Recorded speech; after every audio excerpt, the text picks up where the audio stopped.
პოლიციელის მკვლელობაში ბრალდებული და მისი მეგობრები შინაგან საქმეთა სამინისტროს მფარველობით სარგებლობენ, აცხადებენ ერთიანი ნაციონალური მოძრაობის აჭარის ოფისში. რაულ თავართქილაძის ინფორმაციით ეს არის ზონდერ დაჯგუფება, რომელსაც მოქმედი ხელისუფლების წევრები სხვადასხვა დავალების შესასრულებლად იყენებენ. პარტიის წევრები განმარტავენ, რომ აღნიშნულმა დაჯგუფებამ მკვლელობაში ბრალდებულის ხელმძღვანელობით ორჯერ სცემა პოლიციელი, თუმცა მხოლოდ ჯარიმის გადახდა დაეკისრა. რაულ თავართქილაძის ცნობით ასევე სასტიკად იყო ნაცემი ღამის კლუბში გარდაცვლილი პოლიციელი, იგივე დაჯგუფება გაუსწორდა ნაციონალური მოძრაობის აქტივისტსაც ლევან ტეტემაძეს.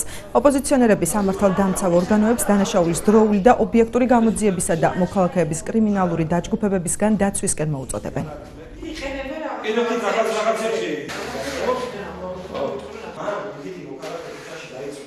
ჯერ კიდევ ზაფხულში აღნიშნულმა კრიმინალური ჯგუფის წევრებმა პუშკინის ქუჩაზე სასტიკად ცემეს მეხუთე განყოფილების პოლიციელი, შემდეგ რამოდენიმე ხნის შემდეგ ისინი სადარბაზოსთან დახვდნენ ჩვენ აქტივისტ ლევან ტეტემაძეს, რომელიც თავის მცირეწლოვაშვილთან ერთად იმყოფებოდა და სასტიკად სცემეს, რომელიც ძლივს გადაურჩა სიკვდილს.